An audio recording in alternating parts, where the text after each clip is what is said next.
Listen to me. There has been, I'm telling you, Mr. Speaker, please, Mr. Speaker, please, with all due respect, I have been chased through the bushes for the past 3 months. I cannot come here and you tell me that I should be discussing the Economic and Social Council, our children out of school, our lawyers in jail, and all that is happening in West Cameroon. It means nothing to you. Where in your standing orders, Mr. Speaker, where in your standing orders do you have space for us to discuss the issues that have to do with the people of West Cameroon? You tell me, then I'll go and sit down. Because you don't seem to have an agenda for us. You don't seem to have it. So what are we supposed to do? It is also part of the humiliation. Mr. Speaker, yeah, I am now telling you that the person who ordered for my arrest, tell him I am here. He can come and take me from this National Assembly. And the people of West Cameroon would know that they don't belong here. I am being frank with you. The representatives of the people have the power to say it as it is, at any time. And if we come here and you shut us down, you want to kill those people out there. You want to kill those people out there. So what should we do? That is your wish, Mr. Speaker.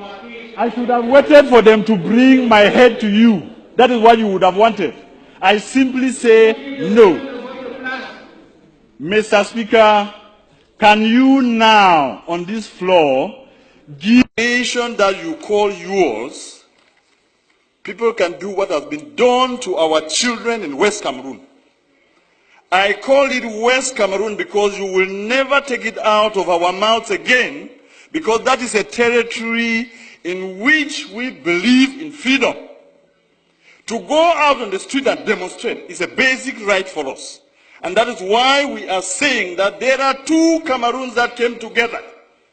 If you are telling us, like a state minister stood here last year and told us that what happened in Cameroon is like dropping a few cubes of sugar into a basin of water.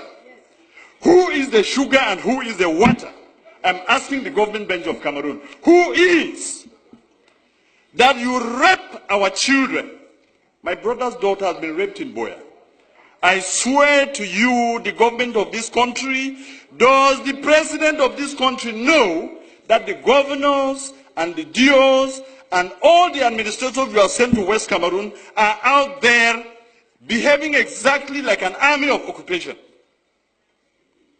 Our people have nowhere to go. We have made all the efforts. Our ancestors and our forefathers trusted you to go into a gentleman's agreement that two people who considered themselves brothers could go to live together. If this is what you show us after 55 years, then those who are saying that we should break Cameroon are right. They are correct. The people of West Cameroon cannot be your slaves. The people of West Cameroon are not, you did not conquer them in war. If this is what you are saying that we should live in, I say simply, no, it will not work.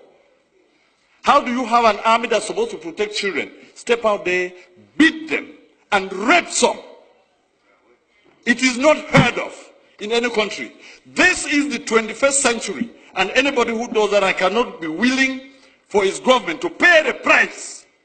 We will exact it on you, because you are making us believe that we went to the wrong place.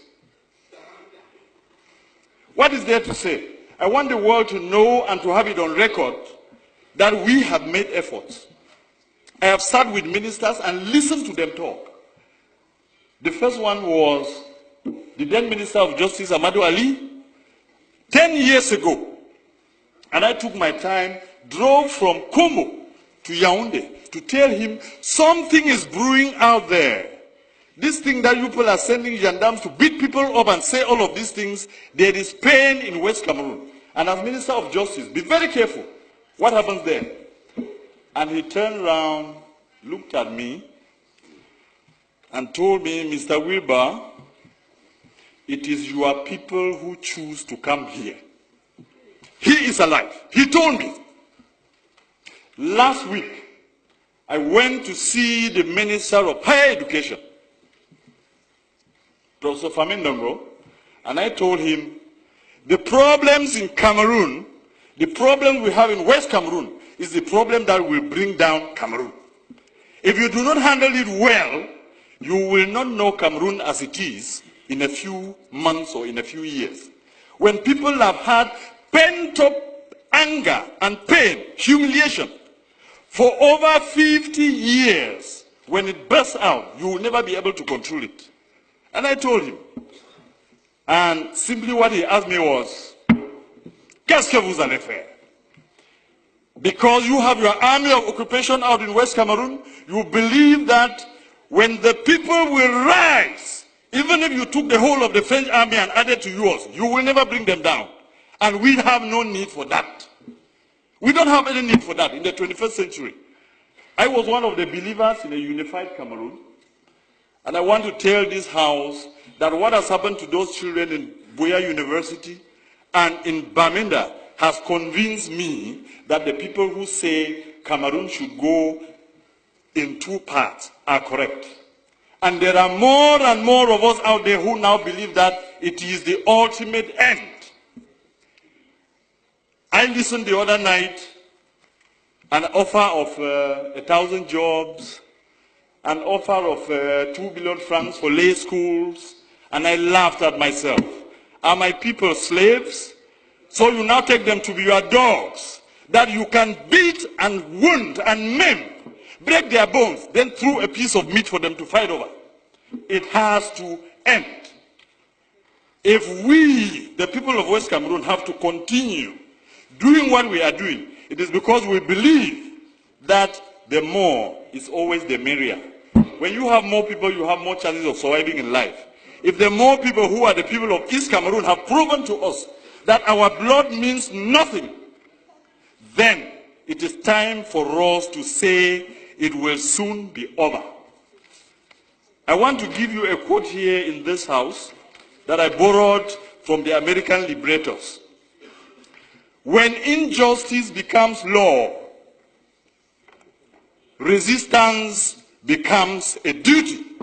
The people of West Cameroon have a duty to resist your oppression.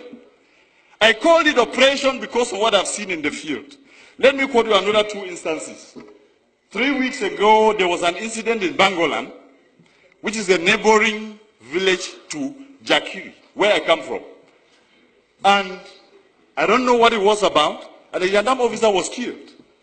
And the forces of law and order, under the instructions of the SDO of Ngokitunya, move into Jakiri, a neighboring village, and take away 100 men. Just beat them up, break their bones, and then just leave them there. And I went to that place where he took these people, and I told him, Mr. SDO, you are going to release my people. He sent soldiers to me, and one of them told me, I said, I am the representative of these people because I'm a parliamentarian. And the young man turned around and asked me, et puis quoi? On n'est pas ici à Yaoundé. And he drew a line on the ground to tell me, if you cross here, you will see the consequences. Unfortunately for him, I happen to be a descendant of the warriors, so nobody draws a line before me. And I crossed, and I told him, shoot me. I told the SDO, release my people. In 12 hours, he released them. But some are still lying in the hospital. They beat and kicked a woman and she miscarried, a pregnant woman. And nobody can question this. That is the reason in this master plan to finish our culture and our people. You have chosen that every single administrator or every commander of the army is from East Cameroon. That is why they sit there and they can kill the people without remorse. This has to end. Mr. President, Mr. Speaker, I want to repeat this quote. When injustice becomes law, resistance becomes a duty. We, the people of West Cameroon, will resist you, and if you want to take that territory by force, you will kill to the last man before you take it. And you can start from me today. You can start from me. It has to end. Somebody has to know that this is not how you treat a people. 50 years is too long. 50 years is a very, very long time. And we come here and sit just talking about the budget. You normalize murder. You normalize rape. Mr. Speaker, I am sorry to tell you that this is part of the resistance. You will hear me to the end. When injustice becomes law, resistance becomes a duty. It is my duty to defend my people. You will not stop me because of lack of time. Or if you want to, you can call your brutal gendarmes to come and kill me here. I will not. I will not. I want you to hear this, Mr. Speaker, that my people are suffering, and that the cube of sugar that was defined in this house, are you just angry, Mr. Speaker, that the person you considered your slave, a slave has risen in the master's house and is asking a question? I have, Mr. Speaker, I'm telling you, this is part of my resistance, and you will hear me to the end. Bring the brutal soldiers who raped our daughters to take me out of here. I will say it to my end. I will say it to the end. There is nothing you can do to me. I'm wondering whether His Excellency the President of the Republic knows that the governors and the DOs are behaving exactly when they are posted to West Cameroon as colonial masters. When they abuse people and insult them and do all they have done, we have to resist, and we have to tell you our people will not be brought down because we came into this union as equal partners. Yes, sir. And I am done. And I am done. And we will resist. And there is nothing you can do to stop us, because this is part of our culture that we inherited. You people who fear every administrator and every ruler, we challenge our rulers, we take them to task, and that is why they are accountable. Thank you very much.